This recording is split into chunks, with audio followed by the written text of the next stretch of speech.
So we can start. So just tell me about how you started writing. How you started running. Well, I started running my freshman year in high school. My cousin, who was a state champion in the high jump, convinced me to run because he was like, just run. Just try it. If you don't like it, oh well, but just run. And he told me that because when I was a little girl, he used to bet his friends that I could beat them down the street, and he would charge $1 for the race. And he was like, my little girl cousin will beat you. And the guys, of course, like, no, no girl's gonna beat me. So I would race, he would win his $1 from each boy, and he'd give me 25 cents. At that time, 25 cents was a lot of money. That was 25 pieces of penny candy. So I was so excited. And it wasn't until later on I realized, wait, you were hustling me. You got 75 cents off of every $1.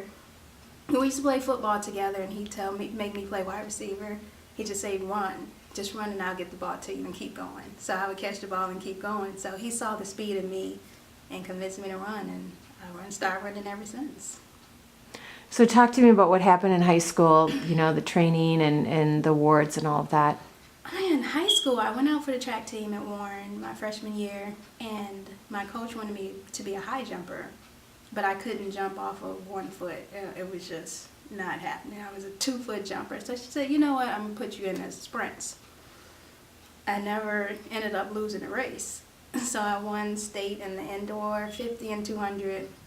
I won state in 100 and 200 outdoor.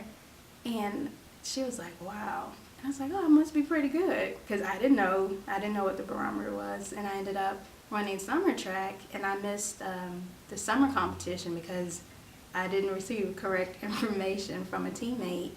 But I was able to go on the relay, and we finished third. After that, we transferred to Waukegan. We moved to Waukegan. I ended up winning the 100, 200 my sophomore year, 50, 200 indoor my sophomore year, 100, 200, 400 my junior year, 50, 200 junior year, senior year 50, 200 indoor, 1, 2 outdoor. So I ended up with 17 individual state titles. So I broke Jackie Joyner Kersey's record of, she had 16, I have 17. So I have the most state titles in the history of the state of Illinois. Then received a full track and field scholarship to UCLA.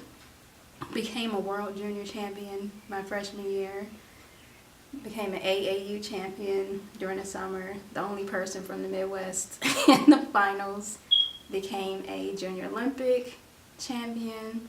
The only person from Illinois in the finals. And became a Pac-10, it's now Pac-12, became a Pac-10 champion, and went on to become an Olympian, and just do so many cool things. Travel the world, represent the United States.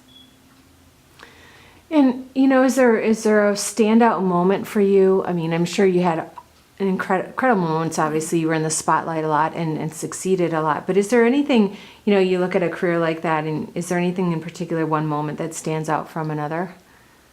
I think the year of high school when I won the 1, 2, 4, it had been done once by one other person.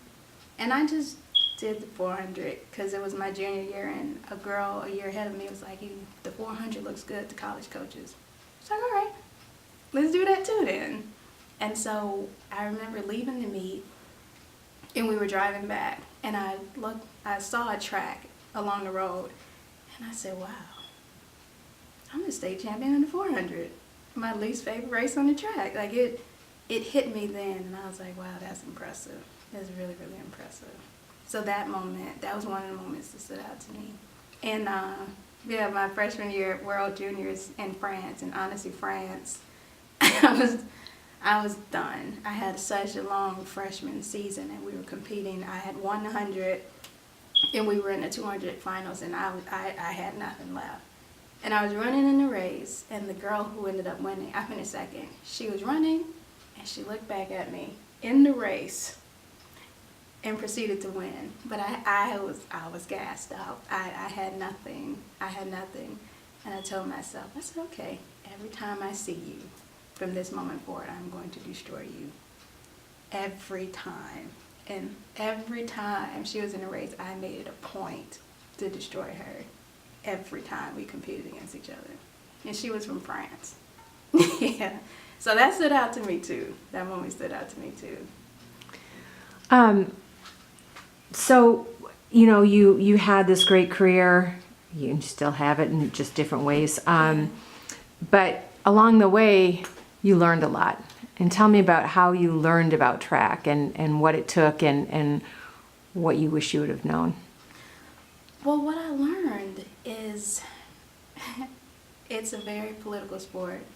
What I learned is talent, individual natural talent isn't always the playing field. So if you give 100% of yourself, you may be in a race with someone who, if you're maxed out at 6th gear, you might be in a race with somebody with a 7th gear. And there's nothing you can do about it.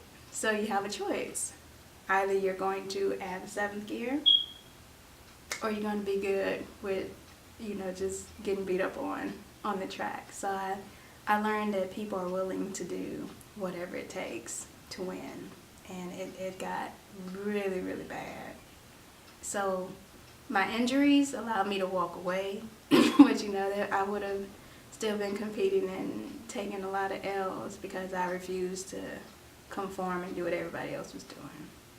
And so also what I learned is I didn't know a lot. I signed a horrible contract coming out of college because I didn't know how to read contracts. And I trusted the people around me to know how to read contracts. Clearly they didn't know how to read contracts either. So to be completely transparent, I ended up signing a deal that gave my agent 35% of everything that I made. 35%. And that's off the top.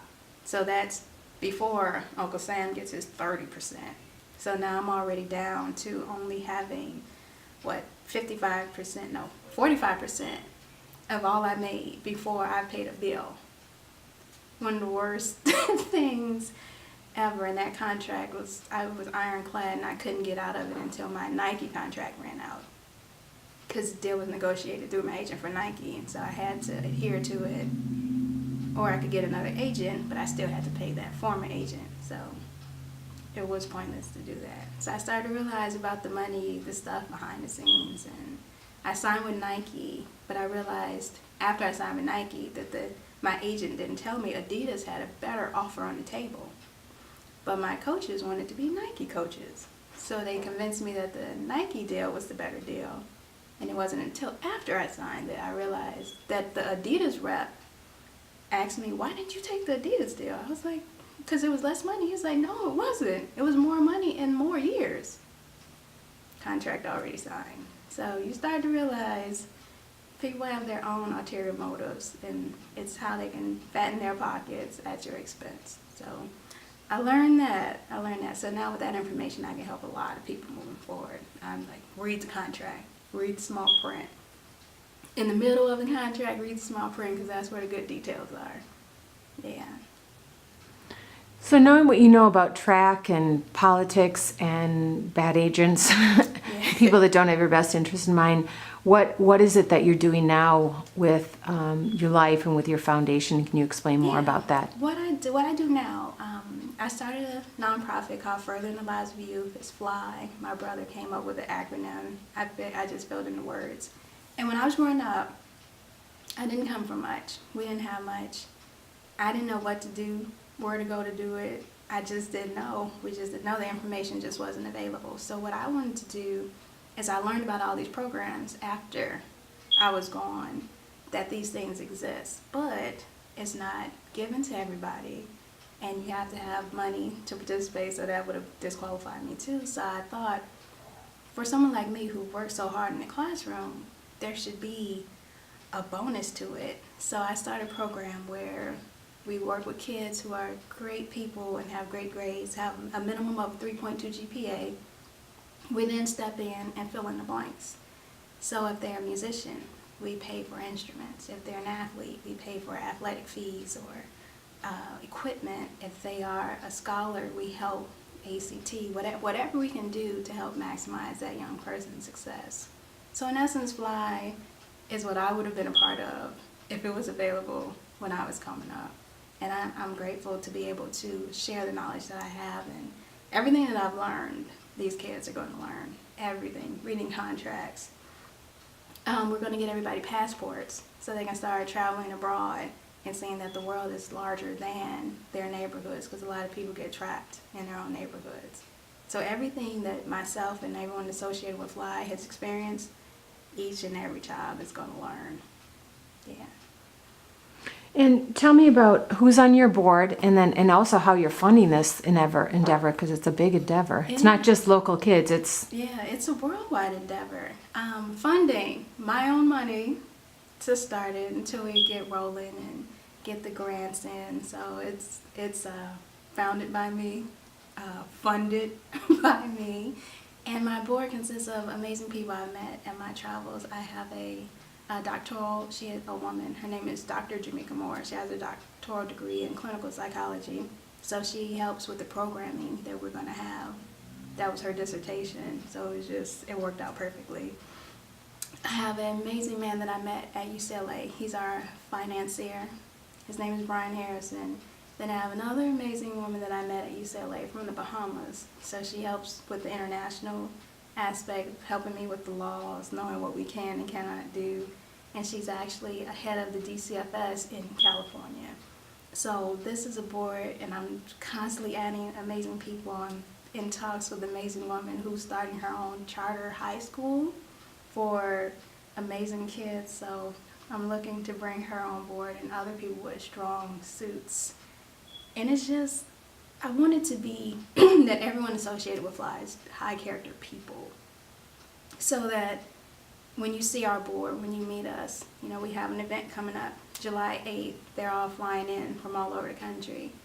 Everyone that you see, high character people, high quality people, and I want the kids to see that every single day. Like, look, no matter what you see on the news, no matter what you see, there are good people out here, and we are fighting for you. You can do this too.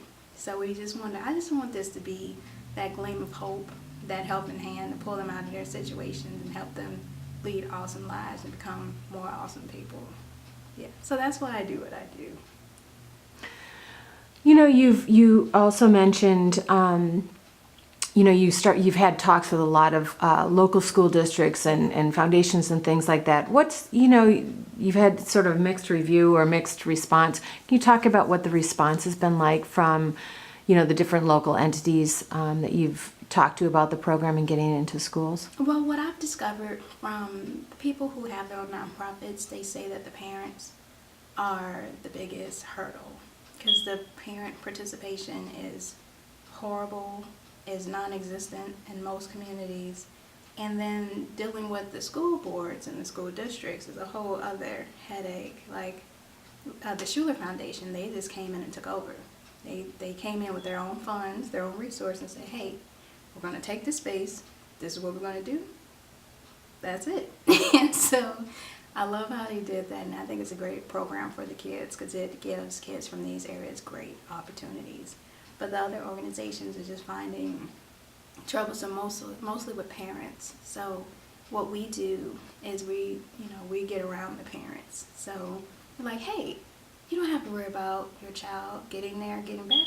We'll pick them up and take them. So we're not going to let it hinder the children. So we try to accommodate them as much as we can so that they can participate in these things and not let transportation or finances be an issue for them, which I found from the other groups. Those are the two biggest issues, like holding the parents accountable for getting their kids from point A to point B. So we're eliminating that altogether. Anything else you want to add? I love what I do. I'm very, very happy with what I do.